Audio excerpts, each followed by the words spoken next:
há 5 encontros, nós temos falado sobre ressentimento. Nós temos falado sobre esse tema que é tão pertinente e tão pouco trabalhado. Sabe por quê? Falar sobre ressentimento é trabalhar, ou melhor, mexer nas feridas. E via de regra, as pessoas não gostam disso.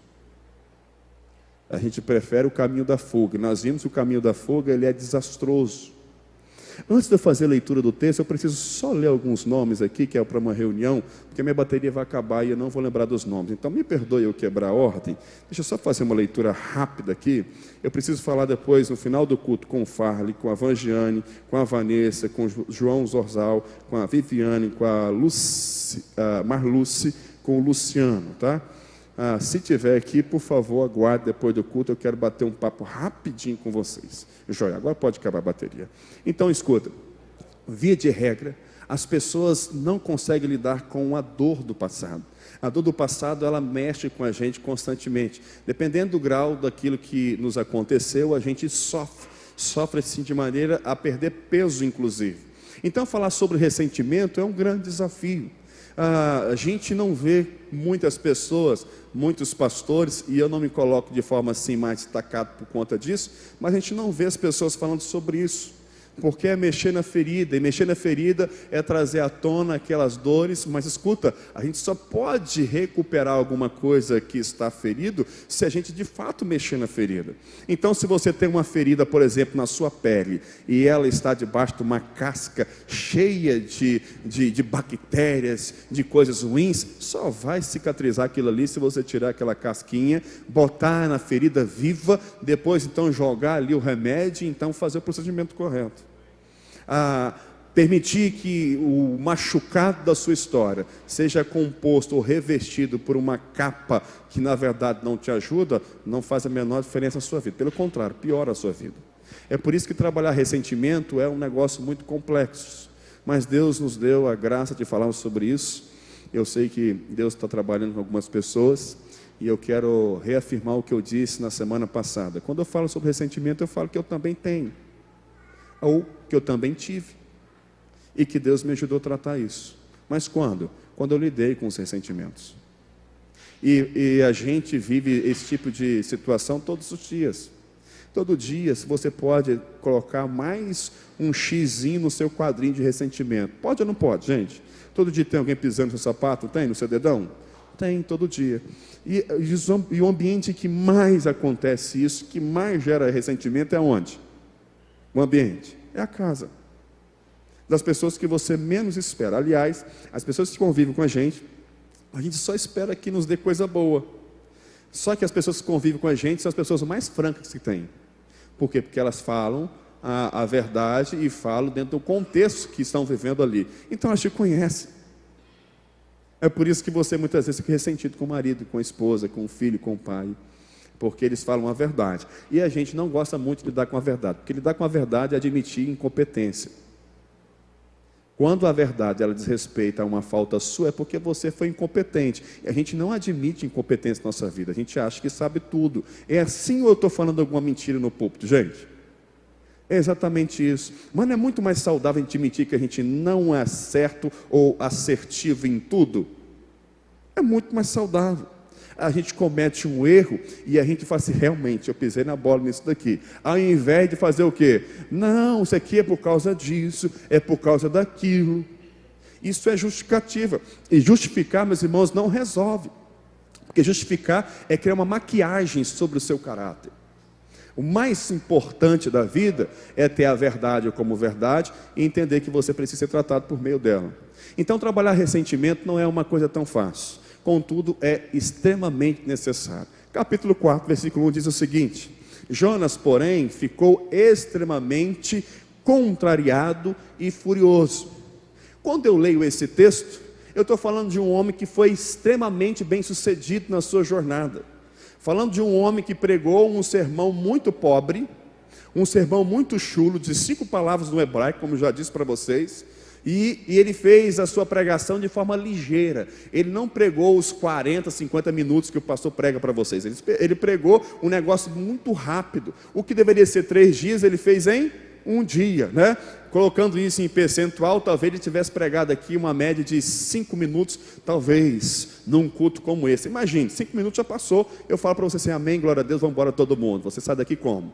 Completamente satisfeito. Foi exatamente isso que Jonas fez. Só que a Bíblia diz que ele está insatisfeito porque a sua mensagem, que foi completamente uma mensagem chula, uma mensagem assim, desprovida de conteúdo, só de acusação, a Bíblia diz que fez efeito. E o efeito foi tão grande, que a Bíblia diz para nós que o povo decreta entre eles mesmos, o decreto evidentemente é do rei, mas o povo acorda entre eles mesmos fazer ali um jejum de um período imenso, de 30 a 40 dias, a Bíblia narra para nós, e a Bíblia diz que essa notícia chega até o rei faz um decreto, e agora todo mundo, inclusive os animais, se cobre agora de saco, estão agora jogados à cinza. Uma cidade de 120 mil pessoas, é o que está no finalzinho do texto, ela se converte ao Senhor com uma palavra simples, uma palavra chula, uma palavra assim muito desprovida de conteúdo teológico, de expressão, de sentimento. É uma palavra assim, só por falar, estou fazendo por fazer. E a Bíblia diz que esse homem agora está extremamente furioso e chateado. Sabe por que Jonas fica triste porque ele obteve sucesso? Porque na verdade ele não queria o sucesso. E o sucesso dele era, na verdade, meus irmãos, lidar com o sucesso daquela pregação, era, na verdade, lidar com o seu ressentimento. O que ele queria? Queria que Nínive fosse completamente excluída da face da terra, extirpada. E isso vai acontecer 200 anos depois, mas não no tempo de Jonas. Isso tudo me indica, quando eu penso que Nínive foi destruída 200 anos depois de Jonas, preste atenção nisso, ó. Isso tudo mostra para mim que Deus, ao permitir que esse livro entrasse no cano, que esse livro fosse aprovado, um livro profético, que é uma biografia, isso tudo me indica a minha tese sobre esse livro, de que esse livro, na verdade, não tem nada a ver com os ninivitas, tem a ver com Deus tratando exclusivamente um único homem, o profeta que ele ama, Jonas. Porque Nínive seria destruída 200 anos depois. Naum fala o seguinte: Nínive, não tem jeito para você, você é um câncer aberto. Deus sabia da sua presciência, sim ou não? Sabia. Só que Deus está usando Nínive para tratar de uma única. Olha como é que esse livro é fantástico. Agora essa única pessoa não quer ser tratada. E o livro termina assim, olha como é que o livro termina. Dá uma olhadinha no último versículo. Eu não teria compaixão da grande cidade de Nínive, onde há mais de 120 mil pessoas que não sabem discernir a mão direita e a mão esquerda, e também muito gado. Olha como é que o livro termina, irmãos. O livro parece que ele termina de forma incompleta. O livro parece que está dando abertura para uma continuidade que a Bíblia não narra. Por que será que o livro termina assim? Por que será que o livro dá essa ideia de que ele precisa continuar? Justamente, meus irmãos, porque Jonas não aceitou o tratamento e ele continuou ressentido. O grande desafio para você nessa noite é que a história da sua vida de ressentimento acabe aqui hoje. Você não precisa imitar Jonas. Você não precisa seguir os passos de Jonas. Não nesse exemplo. Não nessa história. Você pode sair daqui livre de toda dor, de todo trauma, de tudo aquilo que atormenta a sua vida. Você pode sair daqui outra pessoa. Viver sobre o crivo do ressentimento é a pior escolha da nossa vida e talvez a mais insensata. Viver sobre esse crivo é, na verdade, se submeter às dores do passado com frequência e quase que todos os dias para algumas pessoas. Por isso, querido, meu desejo é que você possa, no nome de Jesus, perdoar quem te ofendeu e se autolibertar pelo poder do perdão conferido a você. Vamos orar? Deus, por favor, Jonas não termina do jeito que a gente esperava. Ó Deus, nós sabemos que o Senhor salvou uma cidade de 120 mil pessoas e que 200 anos depois essa cidade seria completamente eliminada da face da terra. Nós sabemos, ó Deus, que o Senhor usou essa cidade para que esse homem fosse tratado. E toda a trajetória, Deus, todo esse enredo, toda essa história contada, foi criado um cenário para que esse homem pudesse ter um encontro com o Senhor, e nesse encontro ter as suas dores tratadas. Parece, meu Deus, que até esse momento Jonas não foi curado. Ó Pai, por favor, por misericórdia, não permita que essa também seja a nossa história. Que no nome de Jesus, essa noite seja algo novo, seja algo, ó Deus, completamente revelador sobre nós, que haja cura sobre a nossa vida, que haja cura, ó Deus, sobre os nossos sentimentos, e que o nosso passado, ele seja lembrado sim, porque nós não falamos sobre amnésia, mas que a dor do passado não recaia ou sobrecaia novamente sobre nós. Que no nome de Jesus sejamos livres pelo poder da sua palavra. Amém e amém. Nós falamos que o ressentido é o cara, é a pessoa, é a mulher, que via de regra está sempre criando um cenário abstrato, onde ele fica sonhando com um dia em que ele vai dar o troco daquele que lhe feriu. Então ele cria um cenário imaginário, e ele fica criando cenas, ele faz as cenas, ele cria um enredo. Ele poderia ser diretor de novela, diretor de algum filme, porque ele consegue criar um ambiente de pseudo-justiça, e ele fica criando esse momento, ele vai esperando o tempo passar, e ele fica pensando assim: se eu fizer isso vai gerar essa consequência, essa aqui e tudo mais. Ele fica com essa plateia imaginária, ele fica esperando, porque na concepção do ressentido, a única coisa que satisfaz a sua alma é dar o troco, é a vingança, é aquilo que você sofreu, agora dando à pessoa que te fez sofrer, e de preferência em forma assim, ou de maneira dupla, ou ao quadrado, né? A gente quer que ela sofra e sofra ainda mais. É a nossa ideia sobre ressentimento e as consequências do ressentimento. A gente quer que a pessoa sofra. Acontece que nem sempre isso acontece, ou quase nunca isso acontece. Nós vamos ver que algumas vezes Deus vai poupar uma cidade, como por exemplo a cidade de Nínive, né? Ou vai poupar uma pessoa, como por exemplo a pessoa que você sabe nome e sobrenome, porque ressentimento tem nome e sobrenome. Vimos sobre isso? Então entenda uma coisa: Deus pode poupar essa pessoa, e aí você pode entrar numa paranoia. Por quê? Porque aquela pessoa te trouxe uma dor, e Deus está poupando aquela pessoa. E eu falo um pouquinho na frente sobre outro aspecto. Aí você fica brigando com Deus, porque Deus não dá na mesma medida que ela te deu. Por que Deus não faz com ela o que ela fez com você? Por que Deus não age com justiça sobre essa pessoa? Por que Deus não pesa a mão sobre ela? Por que Deus não age agora com rigor sobre a vida dela? A gente fica naquele negócio. Por quê? Porque na verdade nós estamos com um sentimento ferido demais, e isso nivela a nossa vida, a vida do agressor, nos torna iguais a eles.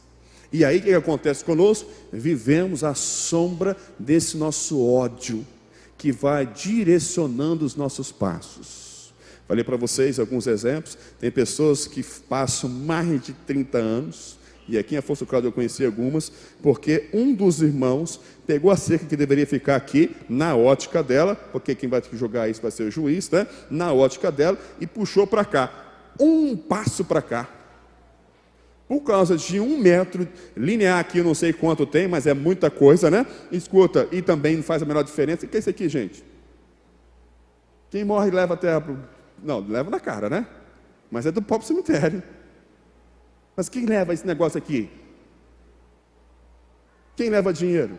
Só que tem 30 anos, 40 anos que não fala com os membros da família, porque o irmão veio, puxou a cerca para cá, e puxou aquele negócio todo, e foi pasto acima, pasto, gente.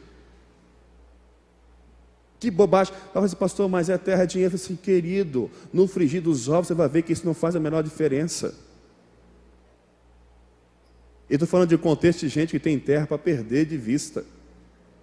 Mas quanto mais tem, mais ambicioso é. E prefere ficar inimigo do irmão por 30, 40 anos por causa de terra. Gente, que bobagem. E sabe o que é mais irônico disso tudo? Está bem, graças a Deus, o final da vida faz isso, mas está morrendo. Achar um irmão que puxou a cerca para cá. Eu quero pedir perdão a você no final da vida. Gente, pelo amor de Deus, gente. Não podia ter pedido ali perdão no dia seguinte. Não, fica com essa terra aí, não quer mais 1 metro não, faz diferença para mim não. Toma mais 1 metro para você, vamos tocar para frente. Mas não, espera ficar lá no leito de morte. Aí está faltando 30 minutos para morrer. Ele não sabe, né? Está faltando 30 minutos para morrer. A pessoa chega e fala assim: não, eu quero pedir perdão para você. E daqui 30 minutos morreu, acabou. Não gozou sequer um segundo. É claro que é uma forma de expressar, porque nesse meu exemplo tem alguns segundos. Mas não gozou sequer alguns minutos com aquela pessoa de felicidade com ela. Por quê? Passou 30 anos ressentido, que vale a pena. Vou falar uma coisa para você: ressentimento, tirando aquele ressentimento que é de ofensa, evidentemente que esse também dói e às vezes dói mais, mas via de regra, ressentimento envolve coisas materiais, coisas palpáveis. A gente briga por causa de acrílico, por causa de ferro, por causa de parafuso. Olha que bobagem, gente.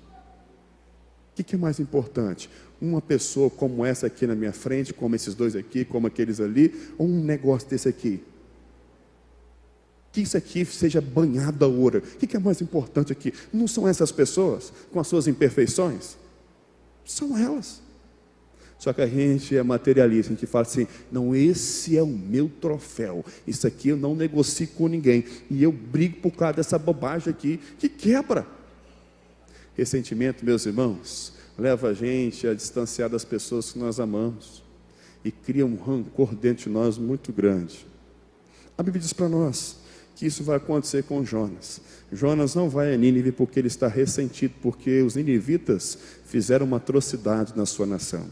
Os ninivitas eram muito covardes. Pensa assim num traficante absurdamente assim, conhecido pelas suas maldades. É mais ou menos isso. Pensa em pessoas traficando crianças. Pensa em uma pessoa traficando gente para se prostituir, mulheres, por exemplo, na Europa, em outros países assim de luxo, que eles colocam as mulheres em vitrine, elas ficam à exposição ali para se prostituir. Pense em alguém que foi furtado da sua família e que foi submetido a uma série de coisas. Era mais ou menos assim os ninivitas. E esse povo chegou até a cidade, até a nação israelita, e eles fizeram o quê? Fizeram uma catástrofe. Arrombaram e quebraram tudo. Mataram, botaram as crianças espetadas de cabecinha dela, de pescoço, pelas ruas. Os adultos, os velhos, eles não poupavam ninguém. Era muito comum naquele tempo poupar os velhos e as crianças. Era muito comum. E as mulheres eram levadas como prisioneiros, se tornavam escravas. E os homens que são de guerra, eles morriam. Então a lei da guerra era que os homens que tinham uma força, que tinham condicionamento, né, eles deveriam ser mortos, porque eles poderiam criar uma rebelião e, logicamente, lutar contra aquele reino que levou eles como prisioneiro. Mas as mulheres, com todo respeito às nossas mulheres, eu sei que vocês são guerreiras, mas pela sua fragilidade física, elas eram poupadas. Os velhos, pela sua debilitação, eram poupados. E as crianças também. Só que os ninivitas não faziam isso, eles matavam, passavam o rodo em todo mundo. O que acontecia? Ou o que aconteceu? Jonas fica completamente chateado por conta disso. E Jonas agora aguarda um grande ressentimento dessa nação. Só que Deus não está preocupado só com os ninivitas. Deus, na minha opinião, está preocupado com Jonas nesse livro. E aí, sabe o que Deus faz? Deus agora vai usar essa nação que causou dor profunda ao coração de Jonas, a mesma pessoa que causou dor profunda em você, as mesmas pessoas que te machucaram, Deus está usando esse tempo para que você possa então ser tratado. Quem crê nessa palavra, diga amém. É verdade? Sou amém? Então eu quero ouvir de novo. Diga amém. Então, irmão, você tem que liberar o perdão hoje. Porque você não pode continuar preso a essa pessoa. Algumas pessoas que te feriram já estão livres. Aliás, algumas delas nem se deram conta. Que quem bate, esquece. Quem apanha, fica guardando. Você já apanhou uma vez, vai ficar apanhando para o resto da vida? Deixa a justiça de Deus. 200 anos depois, os ninivitas foram extirpados da face da terra. Se Deus tiver que extirpar alguém, se Deus quiser dar uma lição na pessoa que te fez mal, obrigado, querido. Se Deus quiser dar uma lição em quem te fez mal, pode ter certeza, Ele vai dar, irmão. Mas Ele pode também poupar. É isso que nós aprendemos nesse texto. A primeira coisa importante que eu aprendo nesse texto, para a gente finalizar essa série, é que o ressentimento rouba a nossa sensibilidade à vitória do outro. Escute isso. O nosso ressentimento tem a capacidade de roubar a nossa sensibilidade quando o outro se torna vitorioso. E eu quero trazer uma interpretação um pouco mais extensa, lato sensu nessa minha frase. Sabe por quê? Porque o ressentimento, ou aquele que está ressentido, ele não consegue ficar feliz nem com outras pessoas que não tem nada a ver com a sua dor. Ele carrega um estigma tão grande por tudo que ele sofreu, que quando alguém fala assim, não, eu abri um empreendimento agora, ele fala assim, abri um empreendimento? Sei não, hein? Ela não consegue se alegrar com a pessoa. Ela fica com dor de cotovelo. Nossa, os irmãos estão cantando. Tem 2 meninos novos cantando no louvor. Tem 2 meninos novos. Como assim 2 meninos novos? Por que não sou eu no lugar deles? Estou aqui tanto tempo. Isso é uma pessoa ressentida, que não consegue sentir alegria porque alguém está cantando aqui na frente. O ressentido, ele perde a sua sensibilidade de ver e de se alegrar com a vitória do outro. Parece que o outro sempre está à frente dele e ele está sempre atrás, e aquilo vai tornando a vida dele mais difícil. Eu estou falando alguma coisa que é análoga, estranha, ou é exatamente isso? A gente não consegue sentir a alegria do próximo. Por quê? Porque a gente está tão atolado na nossa dor. A nossa psique, a nossa emoção, o nosso espiritual está tão assim lá embaixo, tão raso, que a gente não consegue ficar feliz que o irmão comprou um carro. E esse negócio de comprar carro é uma coisa tão estranha. Eu não sei por que o ser humano é assim, gente. Se alguém compra alguma coisa, por exemplo, um carro, eu falo a maior felicidade para ele assim, caraca, parabéns para você. Aí a pessoa fica meio constrangida, porque acha que não pode comprar um carro. Por quê? Claro que pode. Não, eu comprei em prestações, estou devendo. Irmão, não falei da forma que você comprou, estou te parabenizando que você comprou um carro. Ela fica querendo se justificar porque ela comprou um carro. Irmão, fala assim, glória a Deus, pastor, eu comprei um carro, Deus me honrou, Deus me abençoou. Mas ele fica com medo de ser julgado. Quando eu comprar um carro top, que eu vou comprar, segura. Eu vou vir aqui e falo assim, comprei um carro top, igreja. Tenho certeza que vai ter gente que vai ficar ressentido. Falo assim, nossa, o pastor comprou um carro top. Vai ter um monte de gente que vai ficar ressentida. O problema é seu, filho. Se você fosse o caso, você que está aqui dentro. Você está entendendo? Você tem que ficar feliz porque você comprou um carro. Não fica dando explicações porque você comprou um carro. Não interessa. Posso pagar 200 mil vezes. Escuta, é você que vai pagar mesmo, então o problema é seu. Ninguém está te dando R$1 por isso. Fica feliz. Mas o ressentido não. Quando a pessoa compra um carro, fala assim, isso deve estar roubando. Isso deve estar roubando. Deve estar sonegando imposto. Isso tem cara de ladrão. Por quê? Porque o ressentido não consegue sentir a alegria do outro. A Bíblia diz que Jonas vive isso. Se você notar o versículo 1 e o versículo 2, fala exatamente sobre isso. Jonas, porém, ficou extremamente contrariado e furioso. Contrariado e furioso porque uma nação toda, aliás, uma capital inteira se converteu. Diz a Bíblia no versículo 2, então orou ao Senhor e disse, Senhor, olha só a oração de Jonas. Olha o que ele diz. Não foi isso que eu disse quando ainda estava na minha terra? Por isso é que eu fugi depressa para Tarsis, pois sabia que és Deus compassivo e misericordioso, paciente e cheio de amor, e que te arrependes do mal. Olha a oração de Jonas. É uma oração da pessoa que não consegue ver a pessoa feliz. É tipo assim, o exemplo do carro de novo. Senhor, o Senhor deu um carro para ele e não deu um carro para mim. Se a gente fizer uma analogia aqui, Senhor, parece-me que eu faço mais orações do que o Felipe. E o Felipe já comprou o carrão dele e eu estou ainda sem carro. Parece que tem uma vida mais perto do Senhor do que o Felipe. Olha como é que o ressentido faz. Jonas está extremamente furioso e contrariado porque Deus fez algo que ele não queria que acontecesse. Ou seja, o ressentido é aquele que não consegue sentir a alegria do outro. É o cara que morre de inveja porque o amiguinho conseguiu uma namorada bonitinha. É porque o casamento daquela pessoa foi um casamento lindo e ele vai assim, nossa, estava tudo ruim. É ressentido. Jonas vive isso. E isso me ensina duas coisas. Primeiro, que quando perdemos a sensibilidade, a vitória do outro, entramos em um estado de ficarmos irritados. Ficamos irritadiços, contrariados. Olha o que o cara fala. Jonas, porém, ficou extremamente contrariado e furioso, ficou irritado com Deus. E quase eu fiquei irritado com essa palavra.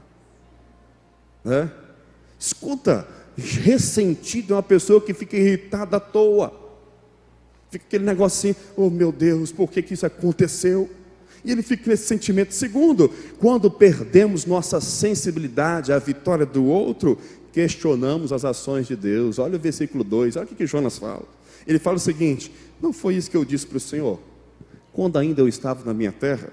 Não foi isso que eu fiz? Fugi para Tarsis, porque eu sabia que o Senhor era um Deus de misericórdia, um Deus compassivo, um Deus paciente, um Deus cheio de amor, um Deus que te arrepende do mal. Olha só que interessante. A Bíblia diz que aquele que perde a sensibilidade da vitória do outro, ele questiona, escuta, aquilo que Deus faz pela pessoa, ou pelas pessoas.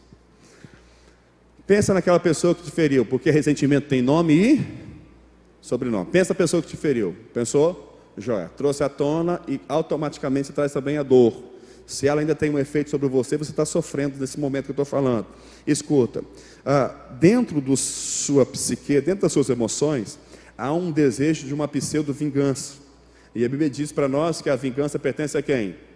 A Deus. Mas só que você acha que ela pertence a você. E é por isso que muitas vezes você quer agir assim. Joia, bacana. Só que pensa comigo aqui o seguinte: a pessoa que te feriu, não tem ela? Não tem o nome? Então, não tem essa pessoa. Imagine que Deus, ao invés de dar uma correada nessa pessoa, dar uma lição, uma surra nela, Ele deu um presente para ela no dia de hoje, nesse exato momento.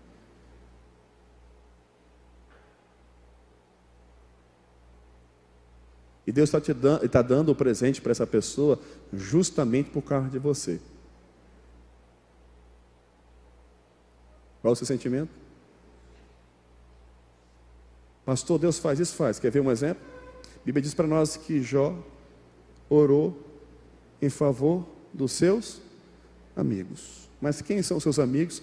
Os caras que diziam ser amigos de Jó, botou o dedo na cara dele, faltou pouco, jogaram no chão e esfregaram a cara dele no pó. Os caras botaram e acusaram o Jó de tudo quanto é tipo de coisa que você imaginar. Aí os caras entraram numa fria, porque Jó era um homem temente a Deus. Mas aí escuta a Bíblia para nós que Jó, com o coração evidentemente com algum tipo de dor, teve que orar por aqueles caras. Ele orou, e a Bíblia diz, por causa da oração de Jó, observe isso, a ordem da Bíblia diz que depois da oração de Jó, Jó recebeu em dobro tudo o que ele tinha. Agora escuta, se ele não ora por causa do ressentimento, eu acho que o final do livro de Jó não seria aquilo que a gente conhece. Deus deu um presente para aqueles três por causa de Jó, mas Deus deu um presente ainda maior a Jó por causa da oração de liberação de perdão que ele. Você entende que Deus pode estar dando um presente agora para a pessoa que te ofendeu, mas que o grande privilegiado, o grande presenteado é você. Quando você libera perdão para essa pessoa, é você que recebe o prêmio. É por isso, querido, que na ótica daqueles que vivem essa perda de sensibilidade, ele está sempre questionando as ações de Deus. Quem somos nós para discutirmos algum assunto sequer que são relativos, que trazem conotações a respeito daquilo que Deus faz? A Bíblia diz que nós somos pó. Tiago diz que assim como a erva, né? Ou melhor, como o vapor, aquela neblina de manhã, nós aparecemos pela manhã e quando o sol sai a gente evapora. A Bíblia diz que como a erva do campo, nós também perdemos nosso valor repentinamente. Só que nós, na condição de ressentido, estamos entrando em uma batalha de argumento contra Deus, como Jonas fez. Ele disse, eu não sabia, não foi isso que eu falei para o senhor. Eu estava certo, olha aqui, cheio de razão. Eu disse para o senhor não me ouviu. As minhas ações não foram feitas de forma impensadas. Eu fiz o que fiz porque eu sabia que o Senhor ia agir assim. Eu não disse que o Senhor é essa pessoa. Então, olha como é que Jonas discute os pormenores da ação do Altíssimo. Gente, eu não estou discutindo, não é o caso de Jonas discutir um assunto sobre o futebol, se o Flamengo vai ficar em segundo lugar, e eu creio, né? Estou discutindo a política do Brasil, as relações internacionais do nosso país, com o nosso presidente, com o presidente que se quer de outros países. Não estou discutindo isso não, irmãos. Eu estou falando de um texto que uma pessoa discute com o Eterno. Você tem ideia de quantas constelações existem no mundo, no universo, no cosmos? Vê alguns daqueles programas. Existem galáxias iguais a nossa, espalhadas por toda essa vastidão do céu. Se Deus quiser, Ele tem outra terra com mais gente morando em outro lugar, sim ou não? Sim. Olha que coisa fantástica. É possível encontrar uma terra com um sol, com o mesmo sistema solar, em outros lugares, em outras galáxias, igual a nossa. Só que a gente está querendo discutir, ressentido com Deus, porque uma pessoa nos feriu e a gente está querendo argumentar com Ele. Olha que coisa louca. É como se uma formiga estivesse discutindo com a gente, porque a gente pisou no formigueiro dela. Eu meto o pé naquele formigueiro e acabo aquele negócio todo. Eu estou doido para acabar com as formigas aí. Tu está estudando sobre formiga. Tem umas formigas no terreno meu aí que está me dando trabalho danado. Meto o pé naquele negócio, eu piso. Por quê? Porque é ilógico. Eu sei que tem gente que não gosta que mate os bichinhos, tá, gente? Sinto muito por você. Eu tenho que matar minhas formigas lá, que elas estão matando minhas murtas. Estão entendendo, queridos? É formiga discutindo sobre a internet com o homem. Você tem ideia quem nós somos? A ciência diz que nós usamos 3% do nosso cérebro. Pessoas como Einstein e outros mais usaram até 7%. Imagine você usando 100% daquilo que você é capaz de usar nessa cabecinha que Deus te deu. Escuta, você seria assim fantástico. É verdade ou não é? Então, Deus usa ou não usa 100% daquilo que Ele criou? Daquilo que Ele é? Ele usa. Não precisava nem ter a mente de Deus. Estou falando da sua mente. Você entenderia o universo de uma outra perspectiva. A gente não sabe nada ainda, a gente não tem nem cura para o câncer. Temos cura para o câncer. O mundo se tornou mundo há 50 anos atrás, porque antes, 50 anos para trás, aqui era só assim, pensa num povo assim, nômade mesmo. Tinha as nações? Tinha, mas pensa num negócio absurdo. Revolução Industrial foi aqui, um marco na história. Começaram a usar a máquina em favor do benefício do homem. Criaram um monte de máquina. Aí acharam que tinha descoberto as nações, né? Aí depois vem a revolução tecnológica. Segundo cientistas, nós estamos na 4ª revolução da revolução tecnológica. Eu nem sabia que tinha a 1ª, a 2ª, a 3ª, então na 4ª. Olha como é que nós somos pequenos. Olha só.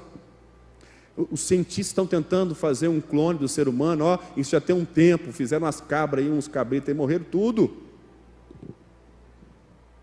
A gente não consegue nem replicar a gente mesmo. A gente não é capaz nem de produzir água. E a gente já sabe qual é o elemento químico da água. A gente não consegue criar água. E tem um homem que não consegue criar nada ainda, pior naquele tempo, que não tinha nada que a gente tem, discutindo as ações de Deus. Só que esse homem é você, esse homem sou eu, no século 21, discutindo por que Deus abençoou a pessoa que nos fez tanto mal. Quando Deus abençoa a pessoa dessa, querido, quando você entende que você deve orar por ela, Deus está ministrando uma bênção sobre a vida dela, mas sobretudo uma bênção duplicada sobre a sua vida. Amém, querido? Eu continuo. Uma segunda coisa importante desse texto é que o ressentimento governa extremos. Eu já falei sobre extremos. Me permita ser repetitivo nesse assunto, porque eu não poderia dizer outra coisa senão isso. Eu não posso pregar o que a Bíblia não diz. Então eu só crio a partir daquilo que a Bíblia me deixa criar. E olha que interessante. O versículo 3, o versículo 4 fala sobre isso. Diz assim: ó Senhor, agora tira a minha vida, pois para mim morrer é melhor do que viver. Olha o que o ressentido faz. Olha ao extremo que ele chega. O 4, o Senhor respondeu: é razoável essa tua ira? O ressentido, ele está sob um governo, e o governo dele sempre é extremista. E todo extremista, meu irmão, é um perigo. Quer ver uma coisa? Quem aqui tem uma sobrancelha só?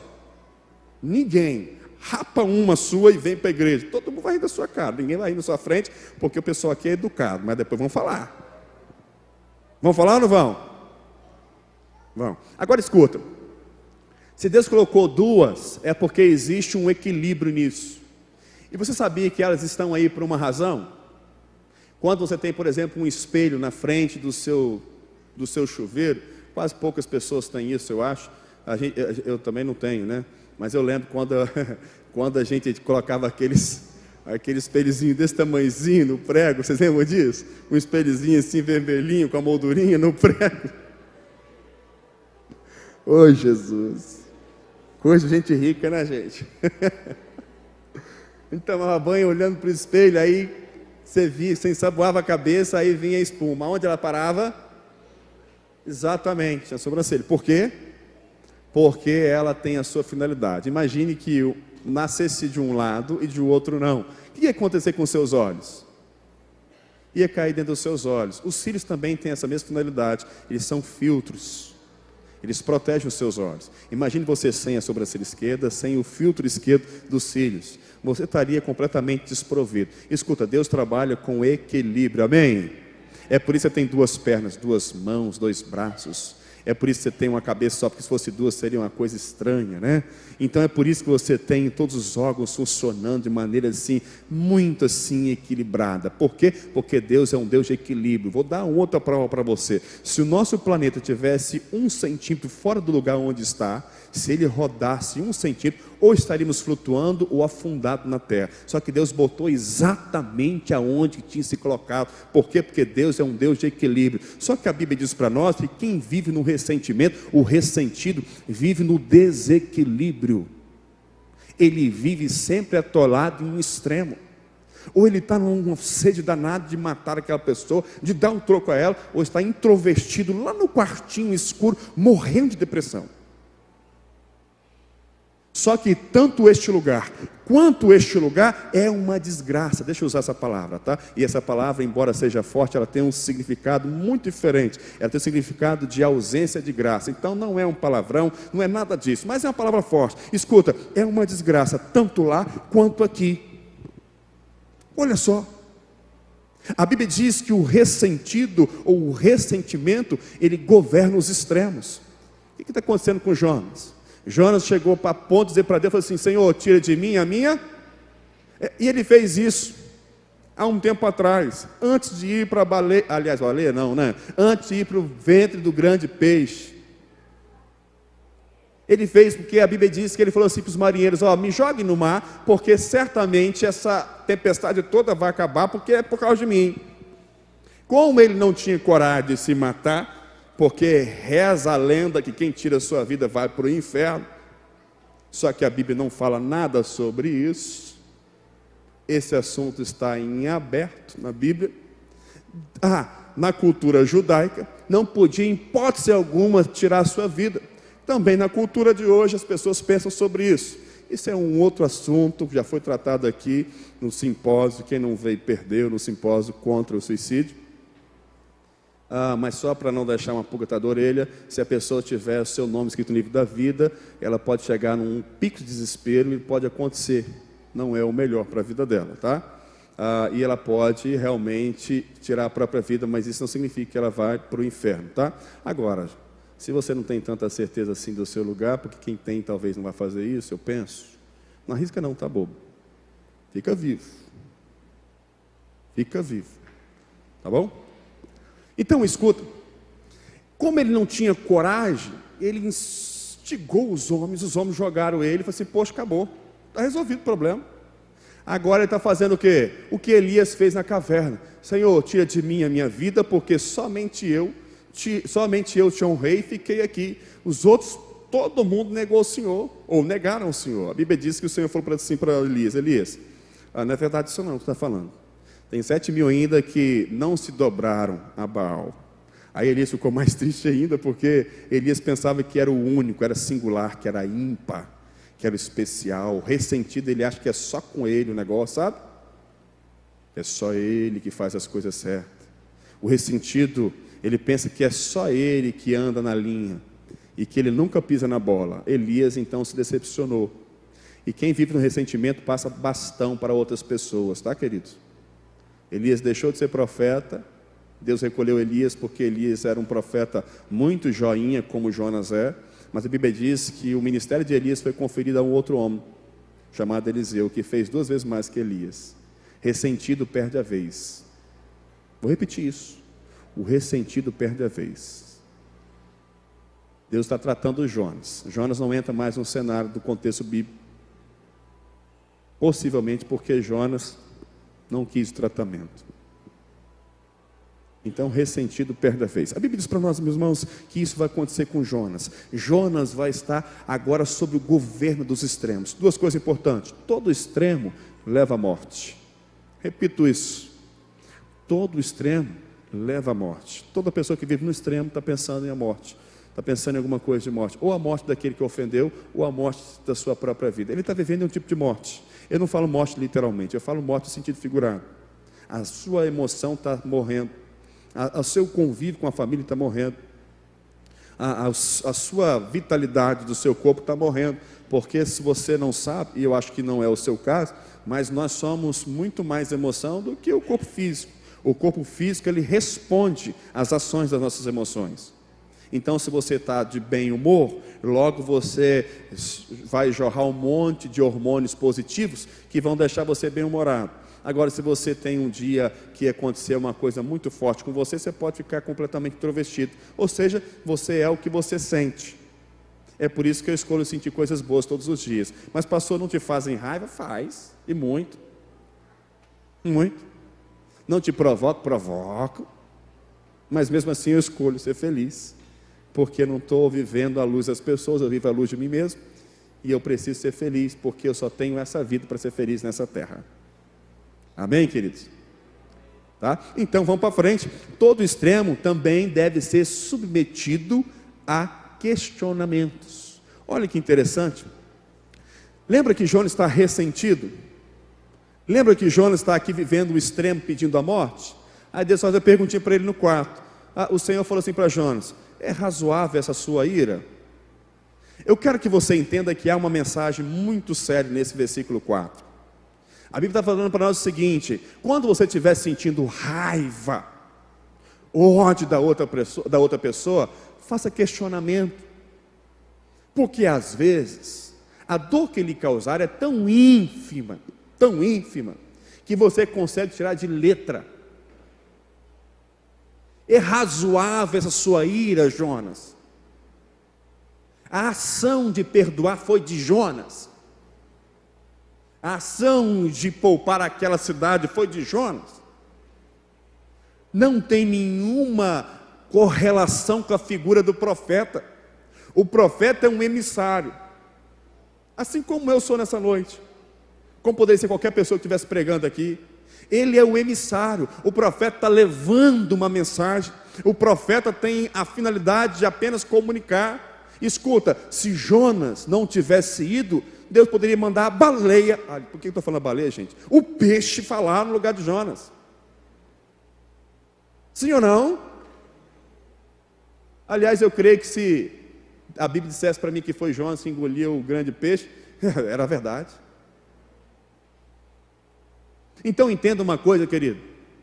As ações concernentes ao texto diz respeito à pessoa de Deus. Só que Jonas não questiona nada. Jonas simplesmente está irritadiço, triste, chateado, furioso. Deus está nos ensinando uma lição muito importante. Quando você estiver com raiva de uma pessoa, pergunte se vale a pena. Pegaram? Pergunte a si mesmo. Pergunta retórica é fantástica. Você pergunta a si mesmo, você sabe a resposta. Vale a pena? Você vai descobrir que no frigir dos ovos, repito isso, me perdoe, no frigir dos ovos, você vai descobrir que você realmente não tem motivo para ficar submetendo aquela sua ira. E eu termino ao som do piano. Em último lugar, o ressentimento. Para a gente finalizar essa nossa série, eu quero ver a igreja falar assim, vamos lá. Para a gente finalizar essa série. Isso. Em último lugar, o ressentimento envenena a alma. Vou terminar falando sobre isso. Geralmente eu termino as mensagens com pontos positivos, mas eu não posso negligenciar a interpretação do texto. O ressentimento envenena a alma. Se você olhar comigo 6 a 11, vai falar sobre isso. Dê uma olhadinha na sua Bíblia. E assim, o Senhor Deus fez crescer uma planta acima de Jonas, para que fizesse sombra sobre a sua cabeça, a fim de livrá-lo do seu incômodo, ou seja, do calor do sol quente que estava sobre ele. E Jonas ficou muito contente por causa da planta. Mas no dia seguinte, ao nascer do sol, Deus enviou uma praga que atacou a planta e ela secou. E aconteceu que, aparecendo o sol, Deus mandou um vento oriental quente, e o sol bateu na cabeça de Jonas, e com toda a sua alma ele desmaiou e desejou morrer, dizendo: para mim, Senhor, ou para mim morrer é melhor do que viver. Versículo 9. Então Deus perguntou a Jonas, mais uma vez: é razoável essa sua ira por causa da planta? Ele respondeu: é justo que eu me ire a ponto de desejar a morte. O Senhor diz: tens compaixão da planta que não cultivaste, nem fizesse crescer, que numa noite nasceu e na outra morreu. E não teria eu compaixão da grande cidade de Nínive, onde há mais de 120.000 pessoas que não sabem discernir da mão esquerda, entre a mão esquerda e a direita, e também muitos gado. Querido, o ressentimento envenena nossa alma.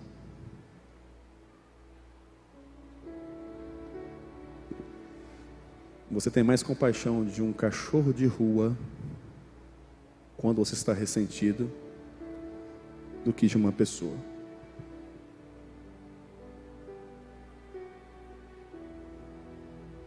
Quem vive sobre o crivo, sobre o efeito do ressentimento, ele vive com a alma completamente envenenada.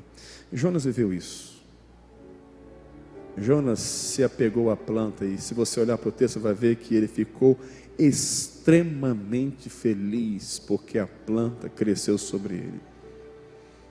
Mas na noite seguinte, no dia seguinte, quando a planta morre, Jonas mais uma vez fica furioso, e ele mais uma vez deseja a morte.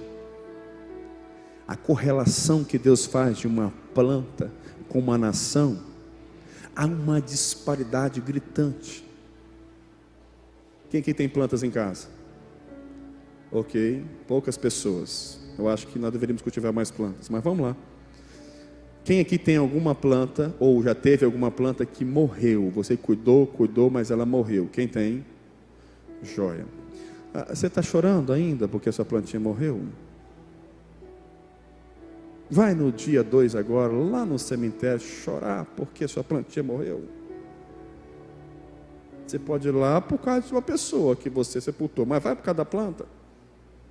Não. O que a Bíblia está dizendo é que Jonas, que nunca botou uma gota de água no pé dessa planta, não comprou nenhum adubo, nenhum esterco, nem nada, não pegou nada, não sequer fez nada para aquela planta, está muito mais agora preocupado com a planta que uma cidade de 120.000 pessoas. Sabe por quê? Porque a sua alma está envenenada.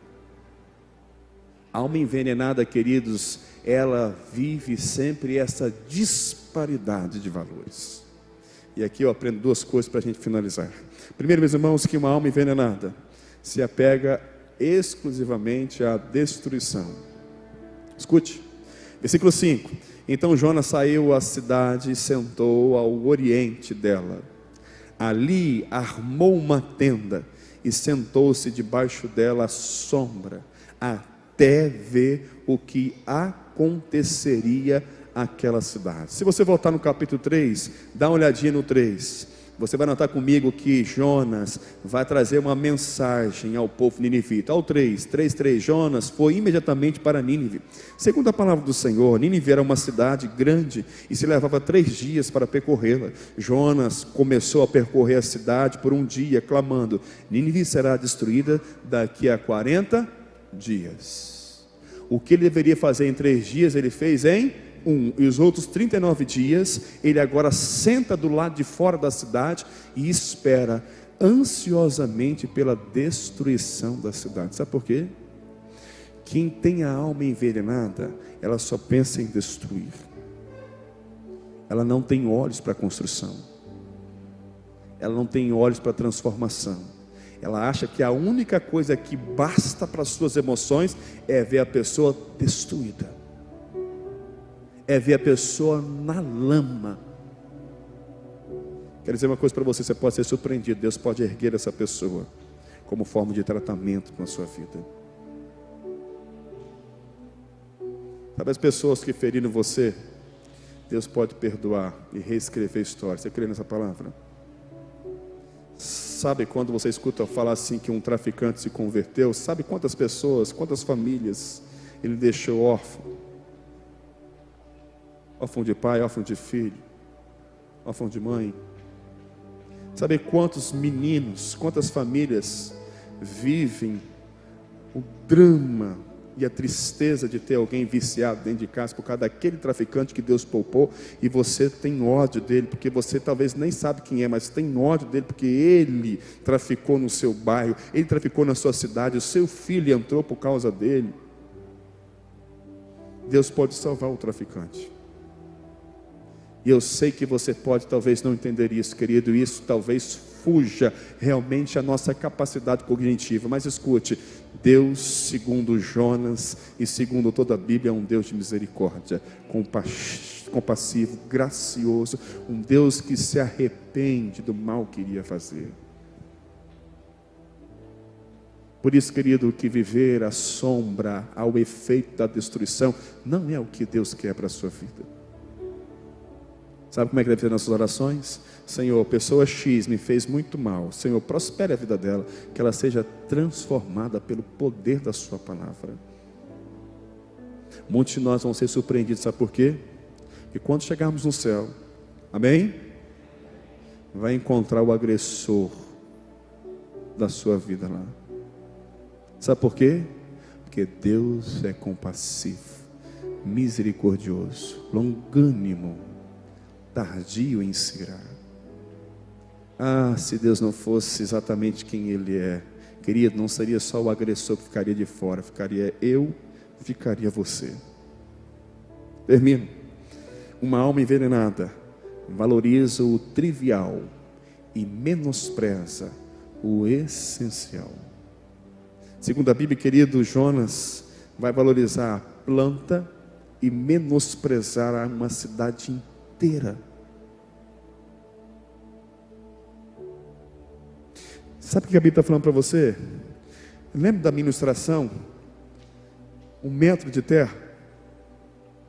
Isso é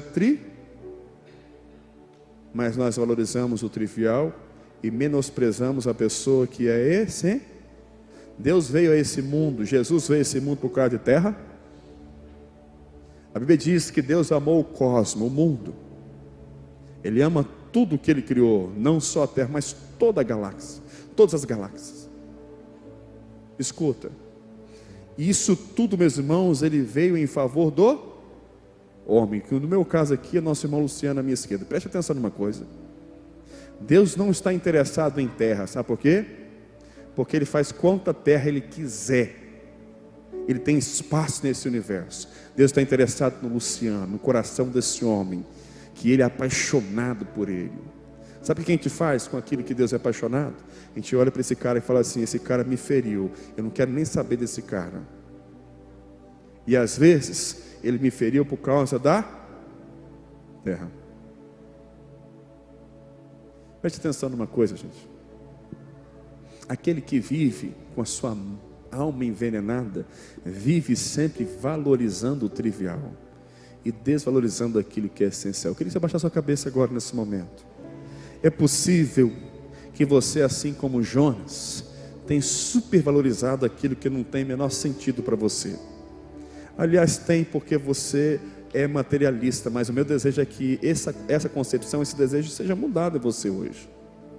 É possível que você esteja enfrentando as lutas, os seus próprios conflitos, pela paixão, aquilo que você pode apalpar, aquilo que você pode colocar a mão, tangível.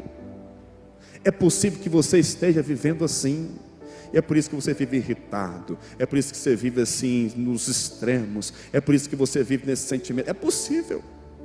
Só que o chamado do Senhor para você nessa noite é: deixe tudo isso.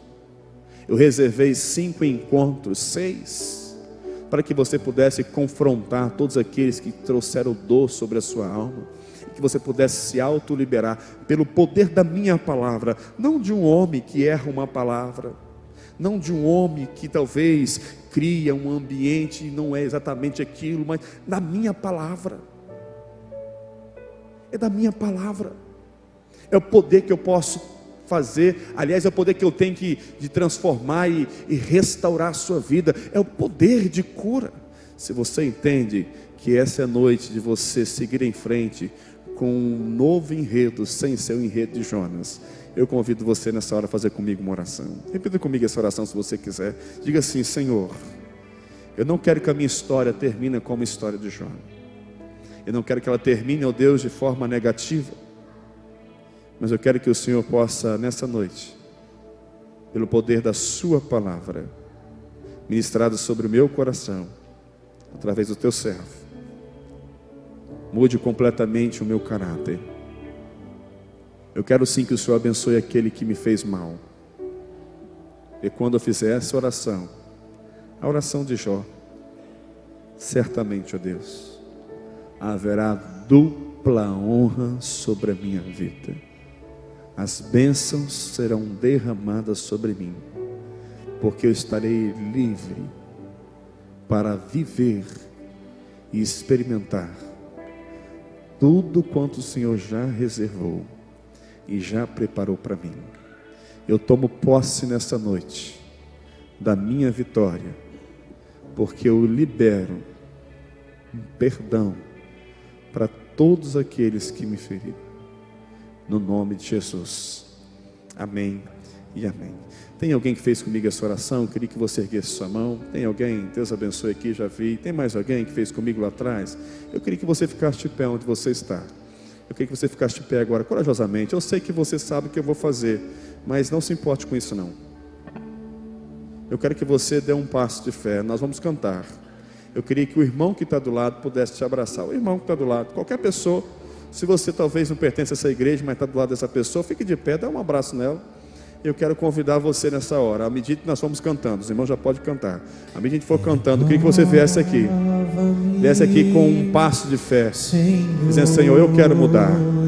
Eu quero, vem aqui à frente, eu quero orar pela sua vida. Eu quero clamar por você agora. Sai do seu lugar, vem aqui à frente, nós vamos orar por você. Diga: Senhor, renova-me, Senhor. Renova-me. Quero convidar você a sair do seu lugar, vir aqui à frente, dando um passo de fé, dizendo: Senhor, eu quero sim, eu quero me reconciliar com o Senhor. Eu quero sim liberar perdão. Não quero mais viver sob o crivo dessa dor, mas eu quero ser livre para viver e experimentar tudo quanto o Senhor tem para mim. Dentro de mim necessita ser mudado, Senhor, porque tudo que há dentro do meu coração necessita mais de ti. Vamos orar ao Senhor. Deus, obrigado. Obrigado porque nós escolhemos nessa noite terminar a nossa história diferente do que Jonas terminou a dele. Nós queremos, Deus, que o enredo da nossa história seja outro. Que haja sobre nós, ó Deus, uma libertação, ó Deus, sobre a nossa vida nessa noite. Que a nossa história, ó Deus, seja livre para o grande derramado do Senhor, para a grande multiplicação das suas bênçãos. Ó Deus, nós nunca esqueceremos o que nos fizeram, mas nós também nunca mais estaremos debaixo da dor que aquilo nos causava.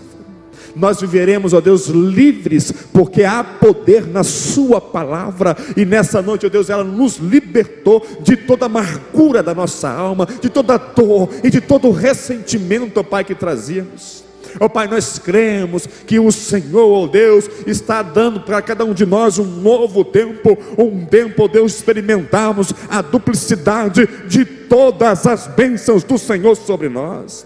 É por isso, ó Deus, que nós nessa noite dizemos para o Senhor: nós não queremos mais viver com a vida, com a alma amargada, ó Deus, envenenada pela nossa dor e nosso sofrimento. Pelo contrário, queremos viver livres, para que flua sobre nós o amor, o perdão, a compaixão que vem do alto, que sai do teu trono de graça. Por isso, Deus, nós pedimos que haja revestimento sobre todos esses que estão e aqueles que não puderam vir, mas que creem no Senhor, Deus, e que estão de pé onde estão agora. Pai, em nome de Jesus, ó Deus, abençoe poderosamente essas vidas, que sejam tocadas, ministradas pelo Senhor, e que possam cruzar aquela porta, ó Deus, agradecidas, felizes, porque nessa noite tiveram encontro lindo com o Senhor. A Ti nós oramos, ó Pai, no nome de Jesus. Amém e amém.